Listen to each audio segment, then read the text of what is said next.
Okay, we are live now. We're live. Okay. Hi, everyone. It's my pleasure to welcome you to the second short lesson for the educational program at Thousand Faces. I'm so excited to be here. I hope you're all well. And we are live now, so let's get started. So today we are talking all about NFTs.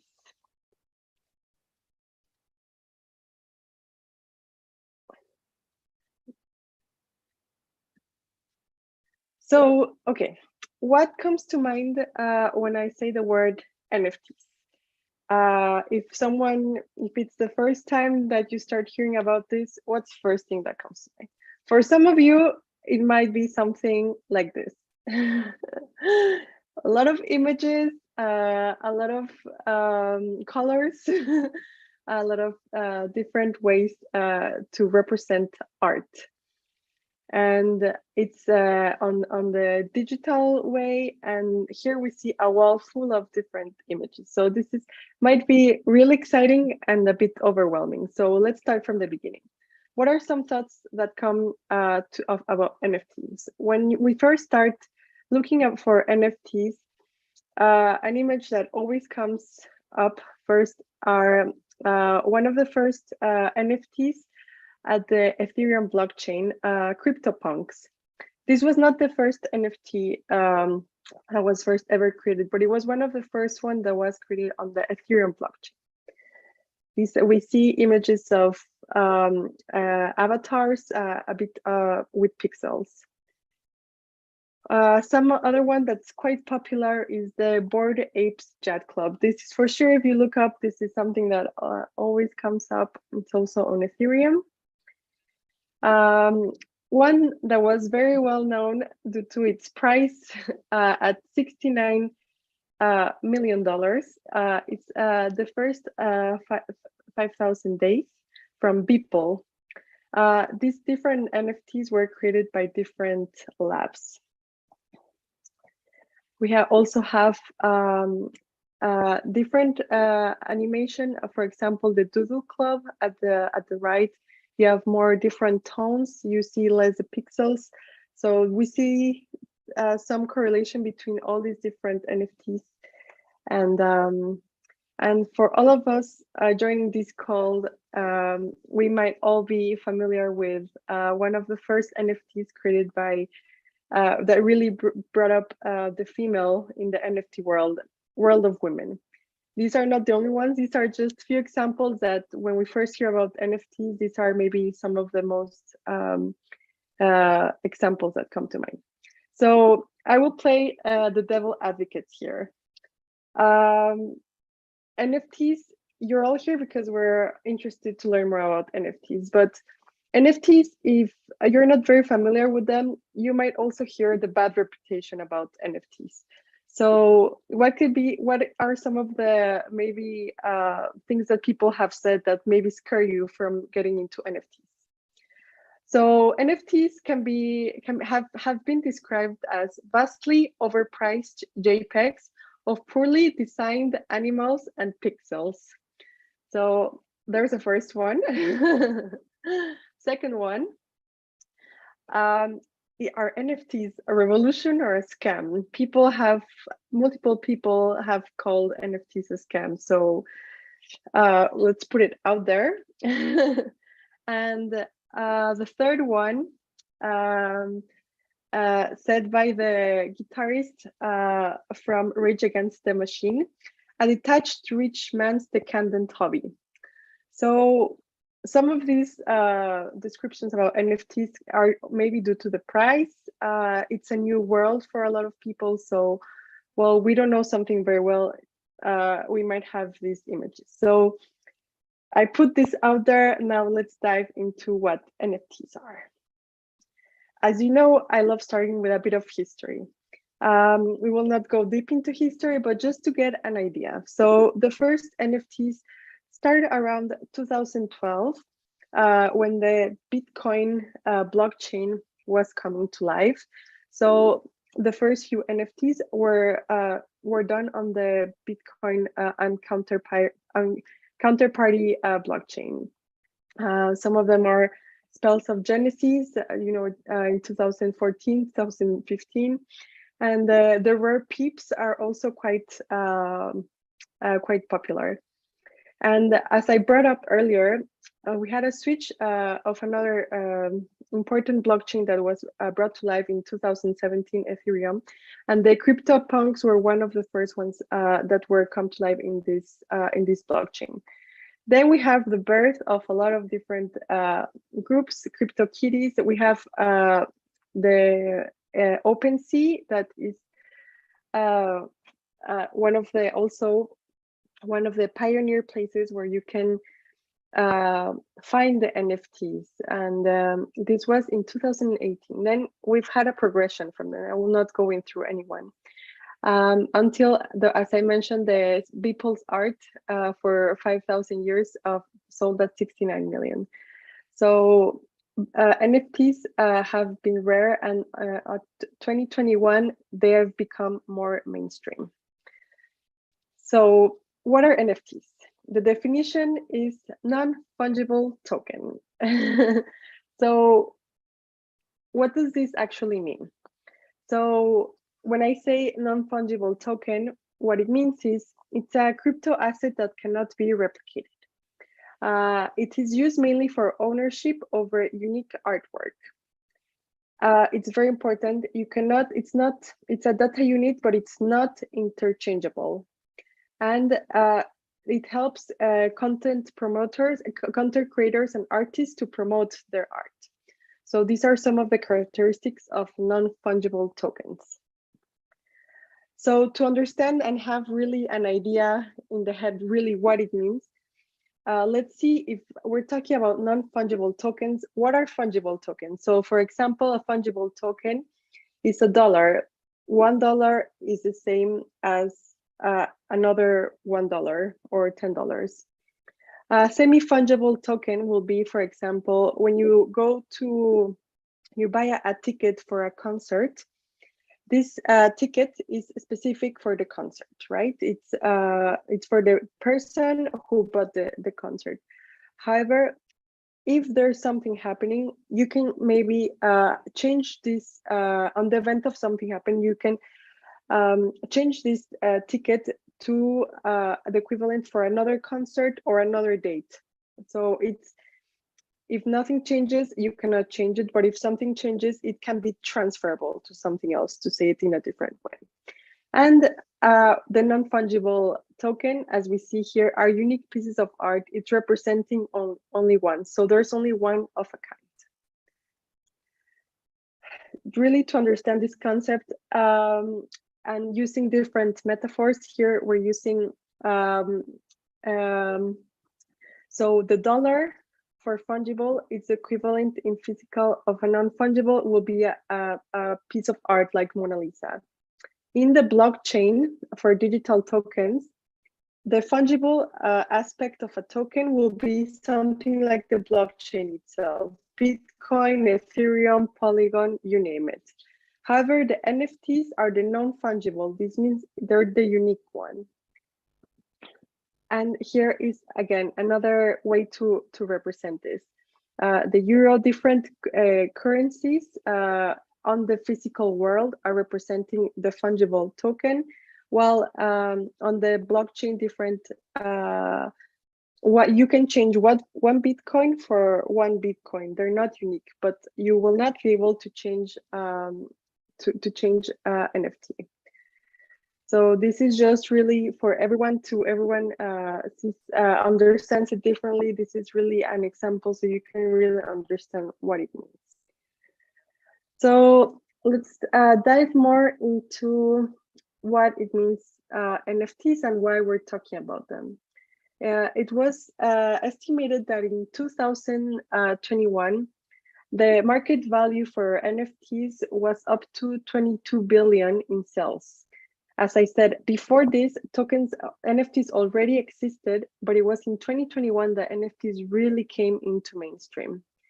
And different ways to describe NFTs have said that it's a way to buy and sell digital artwork.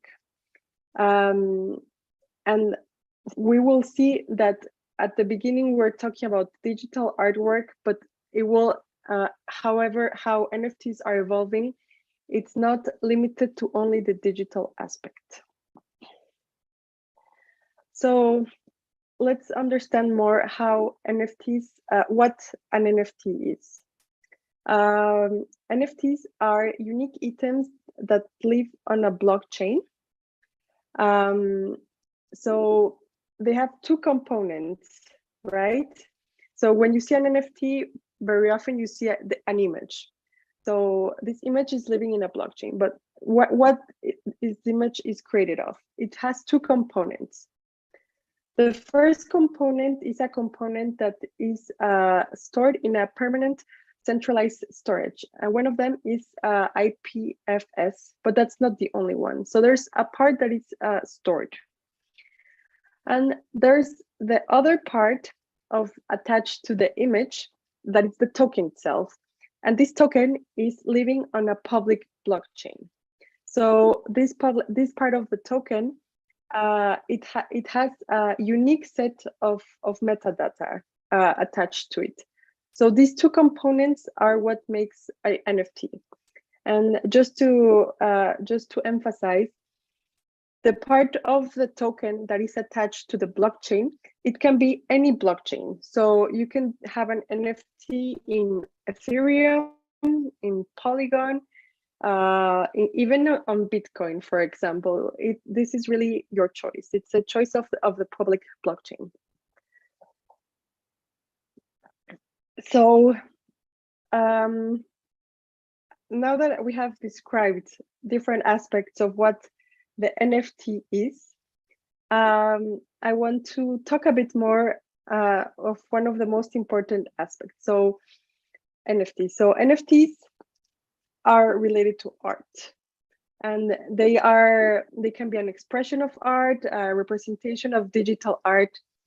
NFTs can have from the art a digital component to them, and recently they've been they can also have the physical component to it. So I will give you an example.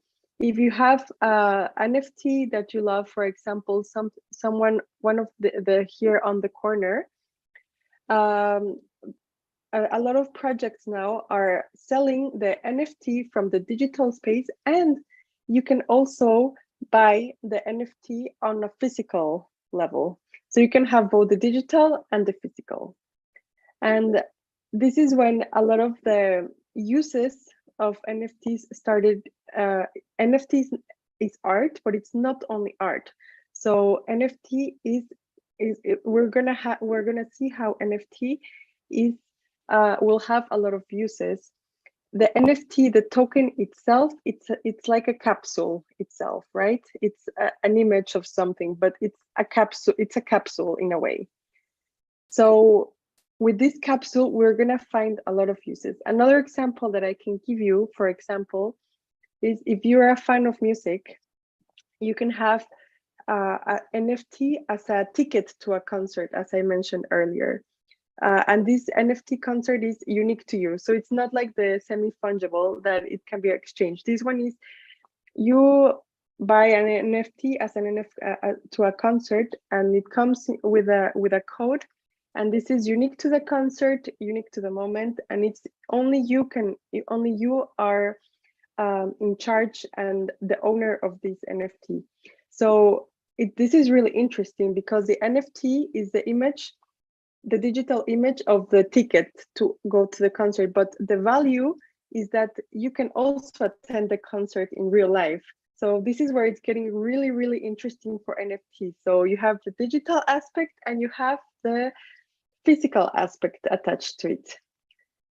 Okay, and why is this very important? Where are NFTs living? NFTs are living in the blockchain, but they're also living in DAOs. We've had an Emma talking about what DAOs mean, and we will discuss this even further. But the reason why this is important is that DAOs, which are communities built in the Web3,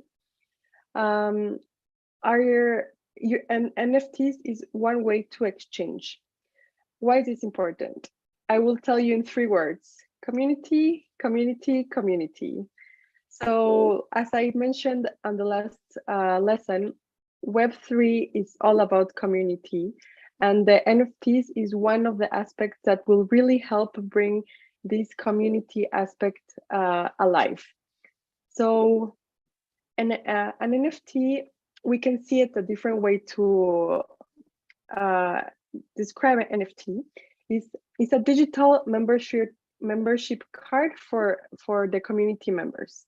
So, for example, let's say I'm a big fan of an NFT collection, and they're all the community. So I want to be part of that community. I want to know what this community is up to, what they're doing in Web3. I love their values. I love their vision. So to be part of this community, I will buy an NFT from this community. And with this, what this does is I become a member of the community. So by buying an NFT from them, I contribute to their value, but I also become important to them because I'm one of the members. And this is very unique about Web3 and NFTs, is that members are not only sitting in the back buying something and not being part of what it is. The members are what makes the community, are what makes the brand. So there's a loyalty between the who you're buying your NFT from and the person who's buying it. So this is important because, for example, I will give you an example why this is important and how is it working. In the past, if you are a big fan of a brand, for example, you love wearing a sweatshirt and it has a brand and you love it so much, so you buy the sweatshirt because you love it, so you spend money on this brand, and then you love it so much, so you post about your sweatshirt on social media and you say, I love this sweatshirt. You can even tag the brand, and you share. You basically are advertising for them the sweatshirt and the brand itself. However, that doesn't mean that you're a big part of that community. You're helping them doing the advertising for free for them, unless you work for them. But a lot of brands now pay a lot of advertising companies and to have people promote their brands without necessarily paying them. You know, it's all about more the numbers and more than taking interest on what the people on the community want, what they are doing, and how to have a mutual relationship. So with the NFTs, this is possible, having a mutual relationship between both of them. So NFTs and Web3 are here to revolutionize advertising because it stops being a one way. So us as users helping the brands, it becomes really a two-way street, because the brand without the users in Web3, it loses itself, it loses its meaning. But on Web3 and with NFTs, it's a exchange. And just to make a last point, with NFTs, as we say, it's art. So there's a very important component about branding. And the branding can be about the projects or the brands itself.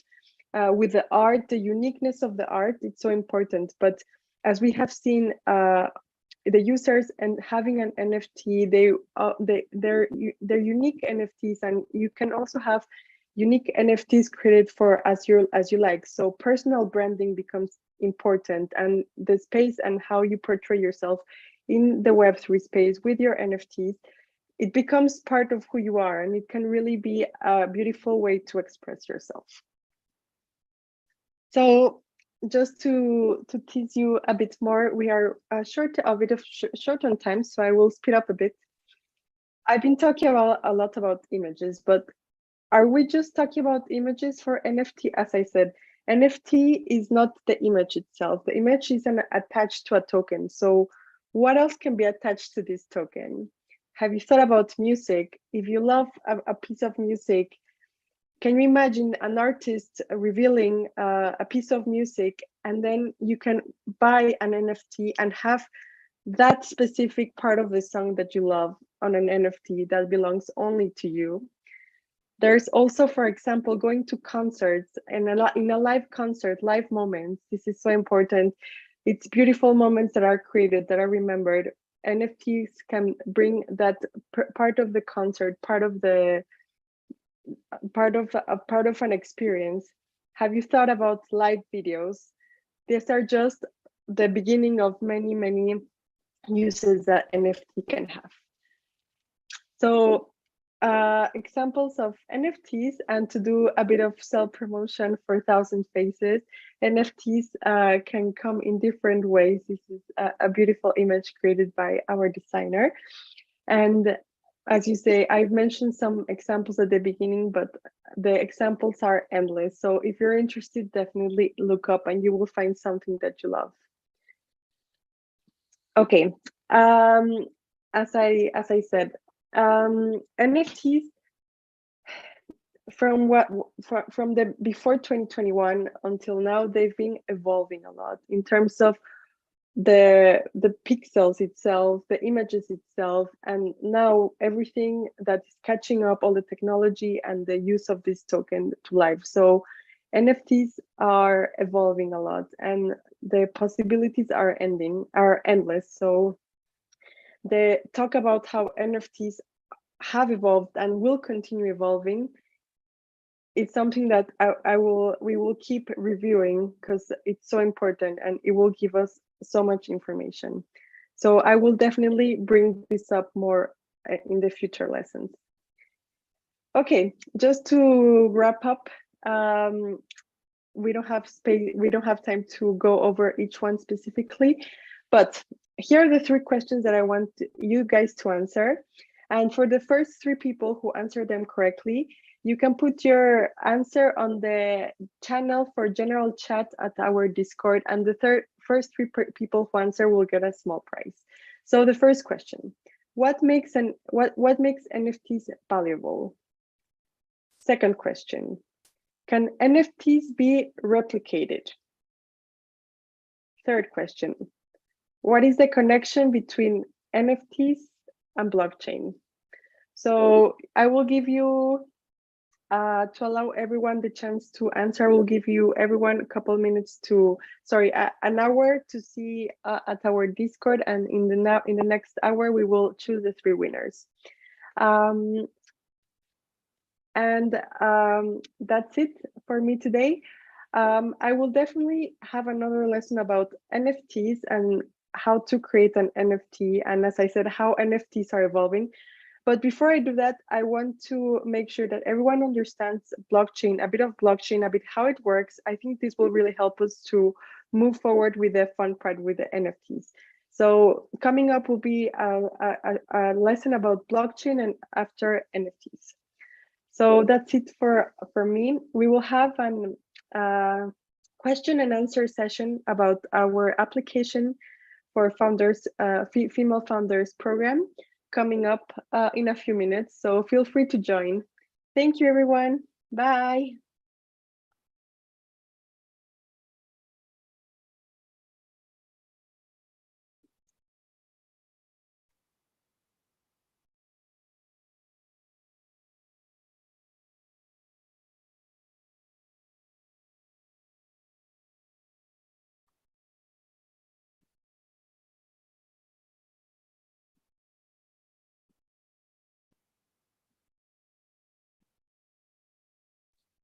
Hey, thank you so much, Marlene.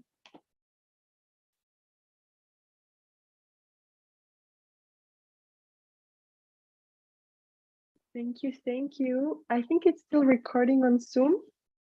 Yeah, it's also live streaming.